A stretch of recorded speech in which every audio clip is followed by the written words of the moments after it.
देश की राजनीति में ताकत का समीकरण कैसे बदलता है, इसका ताजा उदाहरण दिल्ली में देखने को मिला। एक समय था जब कांग्रेस देश की सबसे ताकतवर राजनीतिक पार्टी मानी जाती थी और राष्ट्रीय राजनीति की आजाद ज्वेलरी मध्य प्रदेश का सबसे बड़ा ज्वेलरी शोरूम एवं गोल्ड, डायमंड, सिल्वर का सबसे शानदार कलेक्शन और सबसे कम दाम का वादा, तिली तिराहा, राजघाट रोड, सागर की दिशा तय करती। लेकिन आज हालात बदल चुके हैं तो सत्ता के केंद्र में भाजपा मजबूती के साथ खड़ी नजर आ रही है। मध्य प्रदेश से राज्यसभा चुनाव के लिए कांग्रेस नेता मीनाक्षी नटराजन का नामांकन निरस्त होने के बाद पार्टी को लगातार झटके लग रहे हैं। कांग्रेस ने पहले चुनाव आयोग का दरवाजा खटखटाया, लेकिन राहत नहीं मिली। इसके बाद मामला सुप्रीम कोर्ट पहुंचा, जहां से भी कांग्रेस को तत्काल राहत नहीं मिली और याचिका को लेकर हाईकोर्ट जाने की सलाह दी गई। इसके बाद कांग्रेस नेताओं ने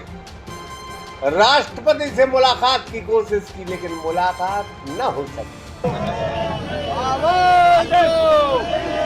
मोदी तेरी तानाशाही। कहाँ पर न्याय मांगे हम? कहाँ पे न्याय मांगे हैं? अरे न्याय नहीं मिल रहा है। अरे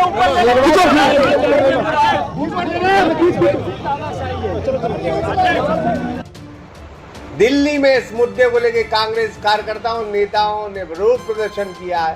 प्रदर्शन के दौरान भारी पुलिस बल तैनात रहा। बैरिकेडिंग कर प्रदर्शनकारियों को आगे बढ़ने से रोका गया, जिससे मौके पर जमकर हुआ। माननीय राज्यपाल महोदया से भी हमने समय मांगा था। सम्मानित हमारे विधायकों ने राष्ट्रपति महोदया से माफी चाहता हूं, तो कल शाम तक हमें कहा गया कि हम समय दे रहे। उनके सेक्रेटरिएट में हमेशा 5-6 बार बात हुई, लेकिन राष्ट्रपति महोदया ने आज सुबह जो उनके वहां से सेक्रेटरिएट से आया कि उनके पास समय की कमी है, इसलिए हम नहीं दे सकते।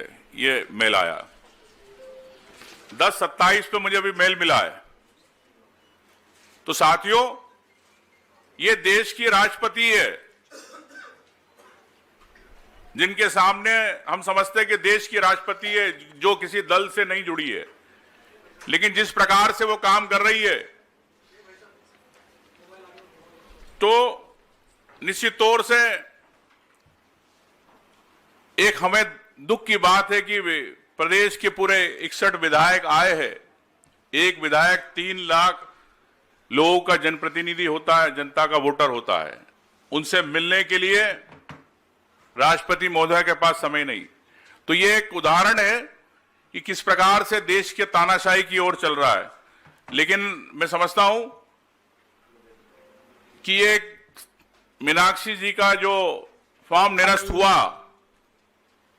ये उनका एक फॉर्म नहीं, ये हर व्यक्ति का जो चुनाव लड़ना चाहता है उसके फॉर्म से जुड़ा है। यानी जो रिटर्निंग ऑफिसर है उसने जितना बड़ा क्राइम किया, ये देश के इतिहास के लोकतांत्रिक व्यवस्था में काला धब्बा है। उमंग जी ने इस भावना को आप सबके सामने व्यक्त किया। दूसरा, हमने उसी रात को सारे विधायक केंद्रीय निर्वाचन का भोपाल कार्यालय पे हमारी आपत्ति दर्ज कराने गए। 6 घंटे तक हम सोते रहे, वहीं पे वीडियो विजुअल आए। सुबह उन्होंने कहा कि आप सुबह हम आपसे 11 बजे मिलेंगे। इसी समय वेणुगोपाल जी के नेतृत्व में यहाँ प्रतिनिधि मंडल गया, मीनाक्षी जी भी उसमें थी।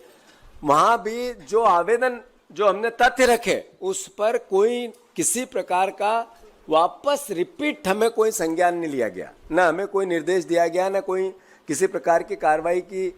या तो रिजेक्ट करते या सिलेक्ट करते या उसको एक्सेप्ट करते, दोनों नहीं किया गया। ये पूरा रवैया क्या है? ये पूरा रवैया है कि लोकतंत्र को मोदी ने मार दिया,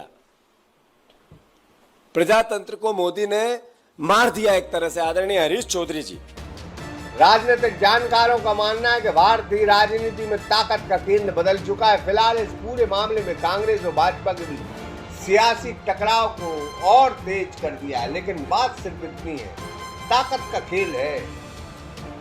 जब ताकत आपके पास पूरी हो तो राजनीति के फलसफे कहते हैं कि सामने वाले को पूरी तरह देश नबूद कर दो, तभी आप आगे बढ़ पाओगे। यही कांग्रेस ने किया, यही आज भाजपा कर रही है। सागर एक्सप्रेस न्यूज ब्यूरो रिपोर्ट। आजाद ज्वेलरी मध्य प्रदेश का सबसे बड़ा ज्वेलरी शोरूम एवं गोल्ड, डायमंड, सिल्वर का सबसे शानदार कलेक्शन और सबसे कम दाम का वादा, तिली तिराहा राजघाट रोड, सागर।